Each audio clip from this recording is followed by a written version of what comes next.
A luta dos estudantes mineiros contra a ditadura militar nos anos 1970 vira romance.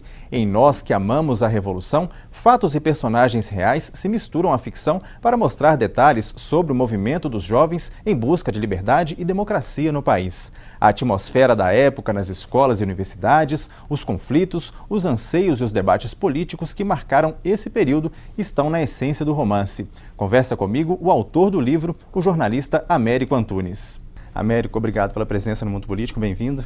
Eu que agradeço a oportunidade de estar aqui conversando sobre essa obra aí muito importante dessa época histórica que foi os anos 70.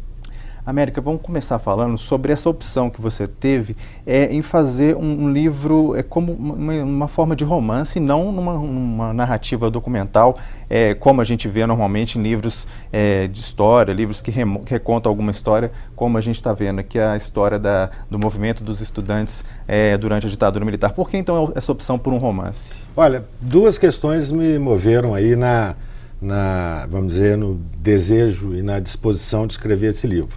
Primeiro que a década de 1970, ao contrário da década de 60, dos movimentos de 68, a passeata de 100 mil no Rio de Janeiro, o movimento na França, dos estudantes franceses, a década de 70 é uma década muito mal contada, tanto do ponto de vista da academia, da história, quanto também do ponto de vista do romance. Aliás, eu não conheço nenhum romance retratando vamos dizer, aquele momento, né, o espírito da juventude daquela época. Então a minha intenção foi pegar aqueles fatos históricos de um período que marcou a vida de muita gente, que começa com o terceiro Encontro Nacional de Estudantes, duramente reprimido aqui em 77, indo até o Congresso de Reconstrução da UNE. Então contar essa história política, econômica, de um determinado momento que o país atravessava, com um outro olhar, com um olhar afetivo, com o olhar das pessoas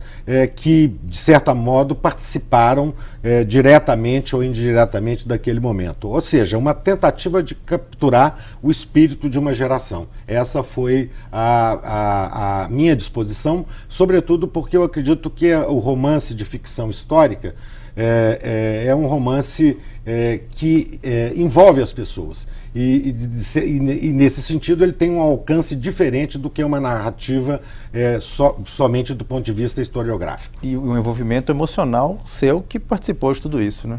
Exatamente, mas não é um livro biográfico, né? Quer dizer, não é um livro, eu não sou protagonista, eu me junto a uma série de personagens, sou homem, sou mulher, enfim, que estavam ali presentes naquele momento. Não há um protagonista, são vários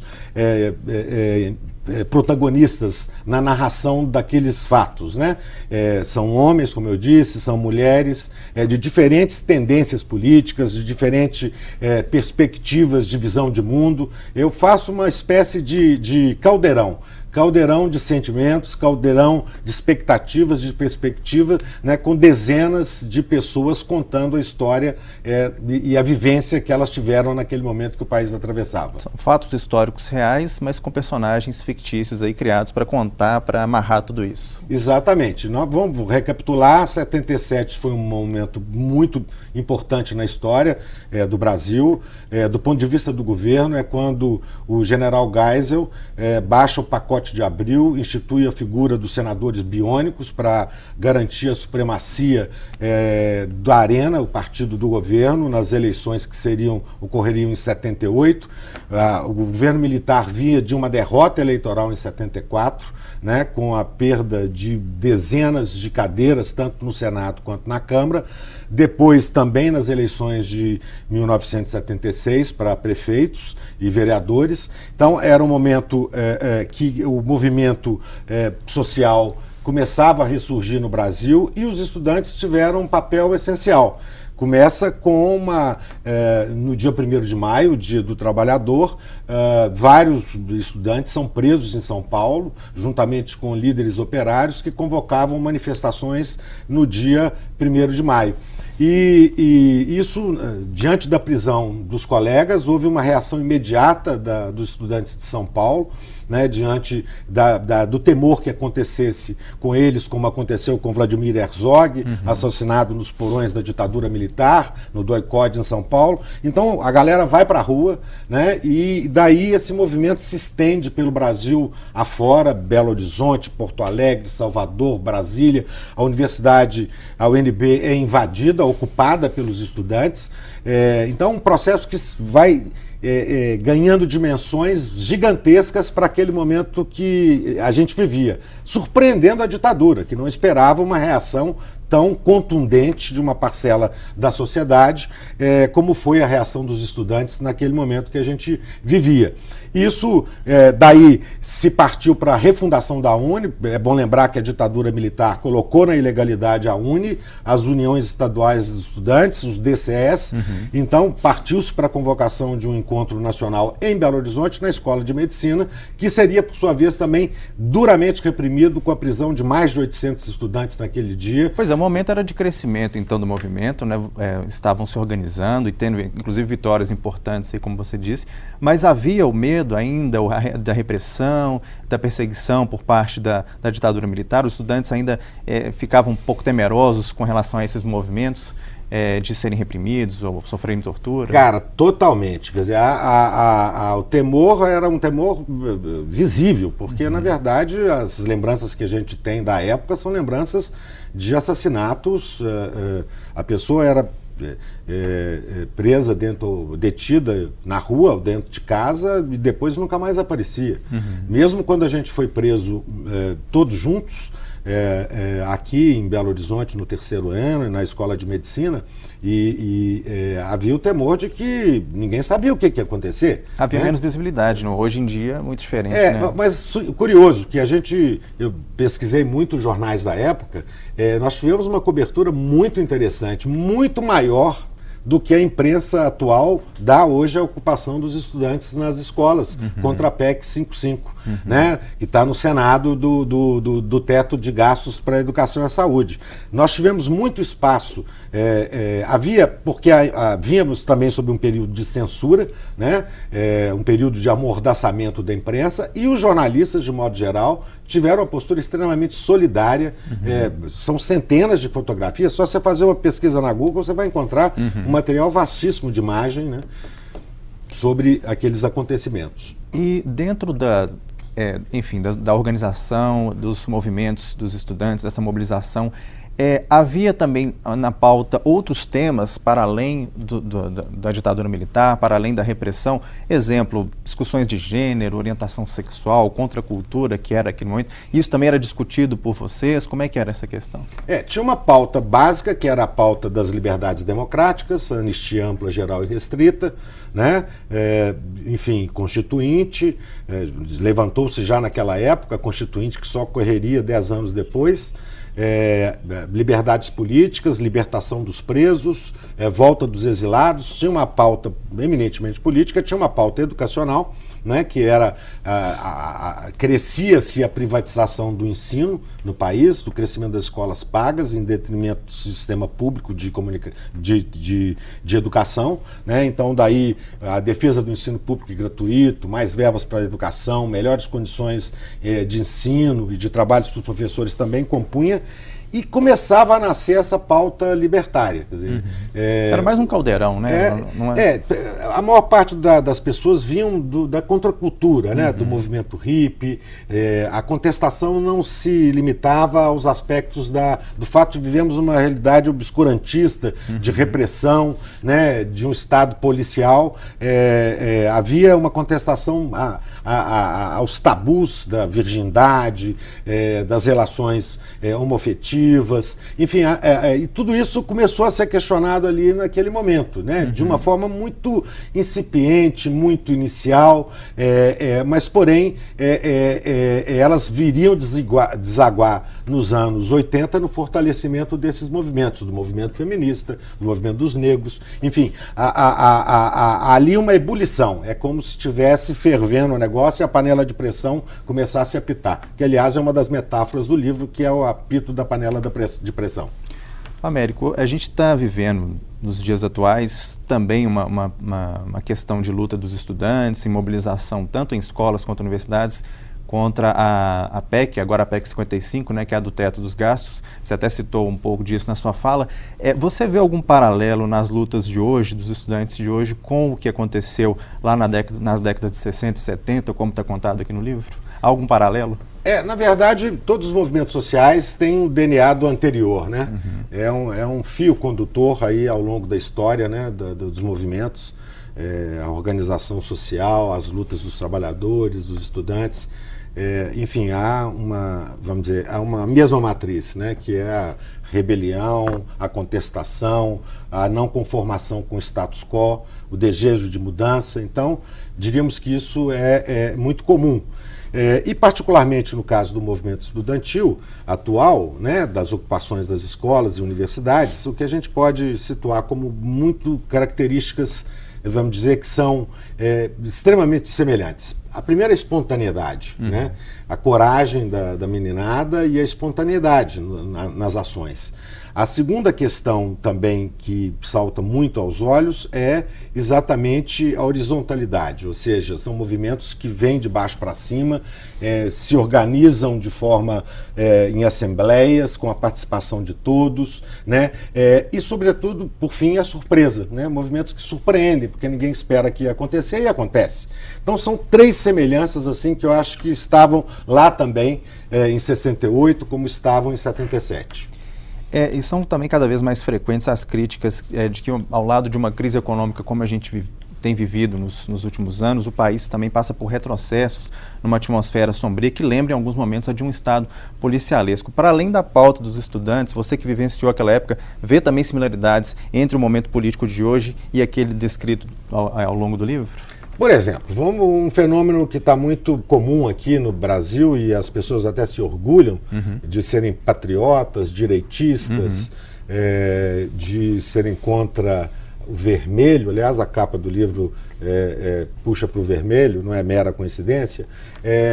Na verdade, a diferença que nós temos é que nessa época essas pessoas com esse tipo de perfil político-ideológico estavam claramente identificadas. Eram grupos paramilitares, era o Comando de Caça aos Comunistas, uma organização que nasceu dentro das polícias e dentro do Exército, com o fim de fazer o trabalho complementar à repressão nos movimentos sociais, ocupando, jogando bomba, agredindo pessoas na rua, dando porrada, enfim.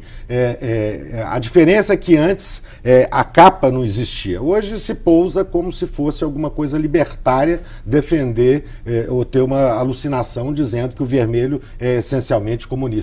Então, talvez essa seja uma diferença, quer dizer, a diferença em que havia um processo de radicalização também na sociedade. Toda mudança, ela cria radicalizações, tanto de um lado quanto de outro, só que naquela época esses grupos estavam mais isolados, quer dizer, talvez pela realidade social que a gente vivesse, que é totalmente diferente e econômica de hoje, mas, no entanto, eles tinham mais vergonha de ter posturas fascistas, como hoje é comum a gente acompanhar no Facebook, nas redes sociais. Na verdade, o ovo de serpente está nas redes sociais, ela que desabrochou, infelizmente, esses sentimentos de ódio e da cultura da violência que, infelizmente, nós tínhamos lá, mas não com o vigor que se tem hoje e na sociedade atual.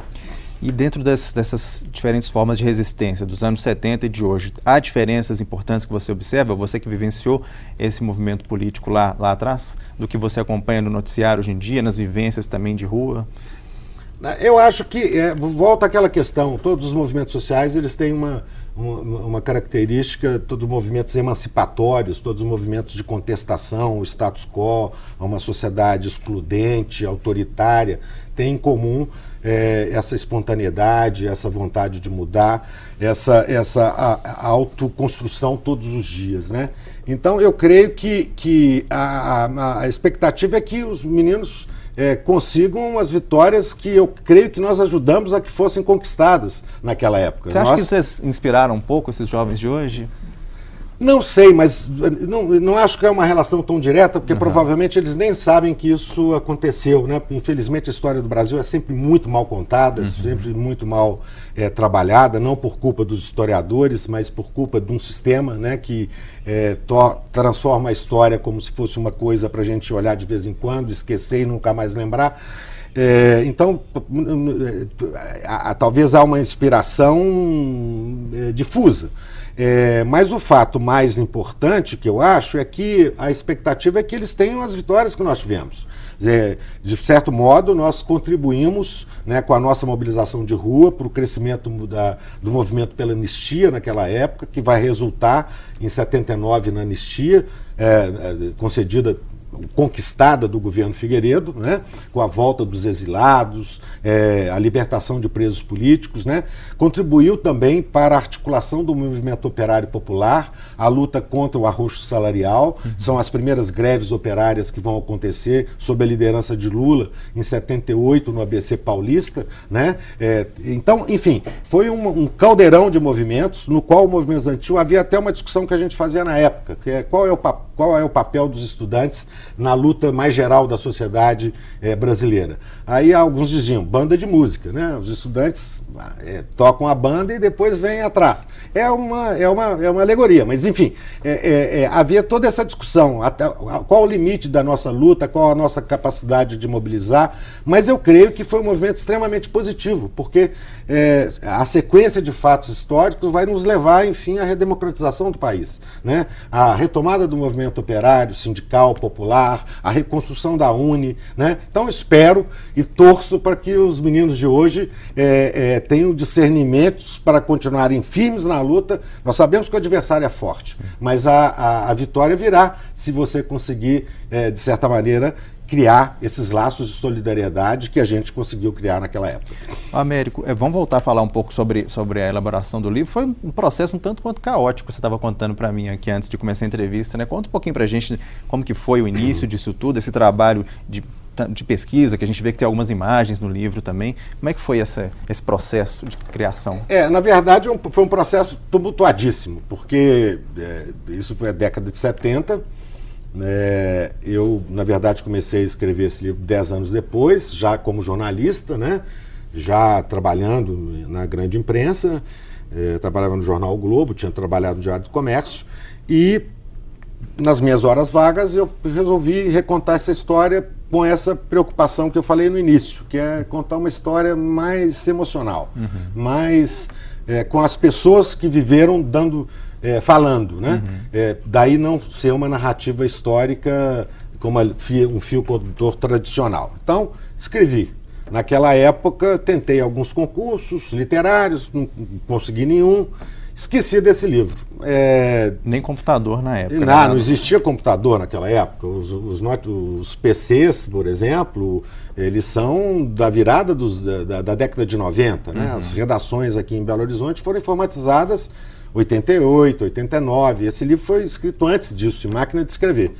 E eu perdi o exemplar. Um amigo meu, de São João do Nepomuceno, 10 anos depois, por coincidência, me fala, achei seu livro aqui, um negócio seu aqui. Falei, o que você achou? Achei um livro, está aqui. Falei, você achou o livro. E aí, então, fomos lá resgatar, mandou o livro para mim, estava tudo escrito, né, na máquina de escrever, como eu disse, e aí tivemos que providenciar a digitalização, que foi mais um longo tempo. Quando eu li, falei, precisa de alguns ajustes, os fatos históricos não estão bem costurados, precisa de mais pesquisa, tem que trabalhar mais esse personagem, ele está muito estigmatizado, enfim, tem que melhorar. E aí foi um trabalho, ficou pronto há uns 5 anos atrás. Aqui, como você sabe, para escrever no Brasil e conseguir publicar é a maior dificuldade, fiquei batalhando a editora para cima e para baixo. Finalmente consegui no final do ano passado e agora, felizmente, saiu depois de mais de 30 anos o livro. Não é o livro de 30 anos atrás, mas ele guarda um pouco... Amadureceu um pouco. Amadureceu, cresceu. Você até falou que até restringiu um pouco do recorte temporal, né, que ele era mais amplo, agora ele começa no ano de 77, quando o movimento estudantil tenta realizar um encontro, então, para reorganizar a UNE. que havia sido fechada pelos militares, e o congresso da entidade, que finalmente é realizado em 79 em Salvador. Então restringiu o recorte do livro a esse período, de 77 a 79. Por que dessa escolha fixar nesse período? Porque é um período de maior efervescência, pensando do ponto de vista do movimento estudantil. É o período de maior confronto, de maior radicalização, de maior crescimento, tanto político, na consciência das pessoas, quanto organizativo. É o período também, como eu disse, que eclode os movimentos dos trabalhadores, né, as greves operárias no ABC, né, em São Paulo, que inicia-se a fundação do Comitê Brasileiro pela Anistia, né, cresce o movimento pela anistia, pela volta dos exilados, apuração dos crimes cometidos pela ditadura militar, guerrilha do Araguaia. É um período de muita efervescência. Daí a escolha desses dois momentos, né? A repressão ao terceiro N, prendendo todo mundo, e depois o Congresso em Salvador, que finalmente reconstrói a UNE, que era o sonho e o desejo que nos, vamos dizer, nos movia, né, naquele momento de 70, da década de 70. Para terminar, você considera então um movimento vitorioso? Sim, eu creio que, como eu disse, quer dizer, a gente pode não ter conquistado tudo o que queria, porque muitos de nós acreditávamos que a ditadura ia cair e ia surgir uma sociedade socialista. Nós íamos construir uma sociedade igualitária, justa, libertária, né, e sem luta de classes, né? Muitos acreditavam nisso. Então, podemos não ter conquistado tudo aquilo que se sonhava naquela época, mas uma boa parte é vitoriosa, sim, uma boa parte foi conquistada e o DNA ficou, né? O importante é que a chama e a vontade ficaram. Bacana. Nós que amamos a Revolução. Lançamento nessa terça, então, né, Américo? Exatamente. Nós faremos o lançamento do livro nessa terça-feira, na Casa dos Contos, ali na Rua Rio Grande do Norte, a partir das 19 horas, e todos vocês estão convidados, você também, Heitor. Muito obrigado. Estaremos lá. Obrigado. Américo, obrigado então pela presença ao Mundo Político, né? E parabéns pelo lançamento então deste livro, desse importante, né, romance histórico, aí, se eu posso chamar assim. Obrigado. Eu que agradeço. Nós conversamos então com o jornalista Américo Antunes, que está lançando o livro Nós que Amamos a Revolução, romance, contando aí a história da mobilização dos estudantes na década de 1970 contra a ditadura militar. O Mundo Político fica por aqui. Obrigado por nos acompanhar e até o próximo programa.